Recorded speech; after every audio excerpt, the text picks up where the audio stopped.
I'm Midshipman 3rd Class Daniel Tapia.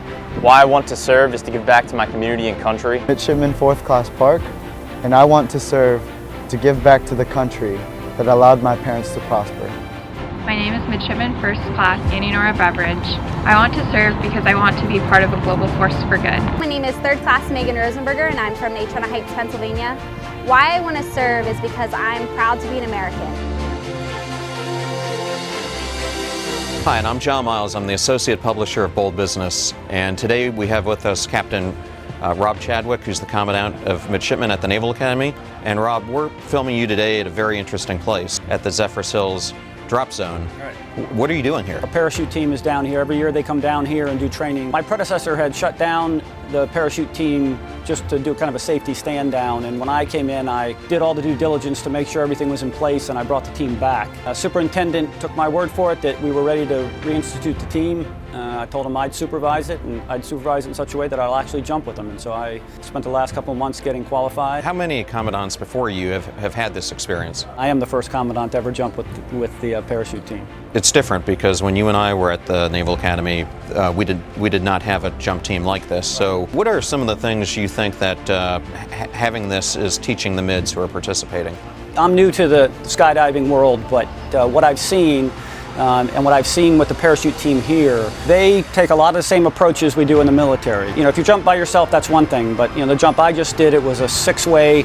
We were trying to form up in the air, and we went through planning, multiple rehearsals, and then execution, and a debrief right after. And it teaches them those kind of skills. And you and I both know that the bond you have with your classmates is unique, and it's a bond that I tell the midshipmen they can't understand what that bond's going to mean to them for their entire lives. Their classmates are going to be there through thick and thin. I'd like to, talk a little bit about the Naval Academy now. The whole way we do warfare has changed. How is the Academy adapting to that? How is the curriculum different than when we went? I think I have pretty good perspective on how the institution has changed. Females now make up about almost 28% of the brigade.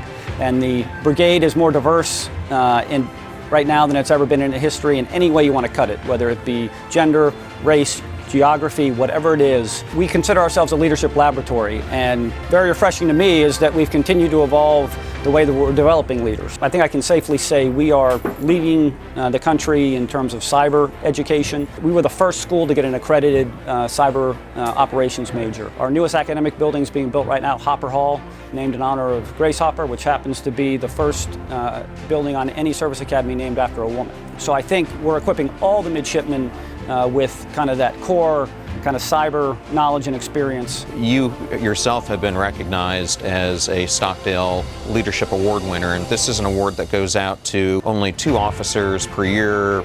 It's before they put on captain, and it really exemplifies the traits that Admiral Stockdale displayed. I was certainly honored. I mean, that's an award where you have to be nominated by your peers. I mean, to me, that was a unit award. You know, it was for my time in command of USS Roosevelt. I like to think I was a leader who provided an environment that people gave them the room to grow, gave my department heads the room to lead, gave them clear expectations, but let them run with it. Sometimes, the best leadership tactics is give your folks the space and let them take pride in what they're doing and reward you every time. When you think of traits of a bold leader, what do you think of? In my Commandant's intent to the midshipmen, it contains 3 tenets, and the 3 tenets are leadership, character, and accountability. My message to the brigade is, don't associate humility with weakness. You can be a bold and a humble leader all at the same time, and it all comes down to the mindset. Your mindset has to be, I am here for them. Your character is not defined by your self-image. It's defined by your choices and your actions. You can never feel like you're done developing it. If there was any leader you could have lunch with, who would it be and why? To have lunch with Abraham Lincoln would be my dream. And I was a history major at the Naval Academy, and 2 areas I focused on was the war in the Pacific and the Civil War. The issues that were at stake for our country at that time, our country could have gone one way or the other, and that all came down to leadership. I think we can all learn from it. I'm familiar with your family because I've known your brother for 25 years, and he and I were classmates, but there are a lot of firsts for you and your family. And I have to congratulate you. So you recently received information that you're Rear Admiral Select. Right. That's the next Chadwick, who's following in the footsteps. And then I read that there's some pretty interesting news as well, that you're moving to Hawaii soon. Yes. And it's I'm a giver. I'm moving to Hawaii. Someone's got to do it. And the interesting part of that is my father also had that job. So first father and son commandants in Naval Academy history. It's clear that it's going to be the first ever father-son in Navy history at Commander Naval Surface Group Middle Pacific and Commander Navy Region Hawaii. The Academy is looking for the leaders of the future. What is the foundation that they need to be considered to get into the university? It's possible you could have a perfect SAT score and still not get into the United States Naval Academy, because we're looking for the whole person. We're looking for that well-rounded individual. Yes, you need to have a strong academic base and background, but that's not everything.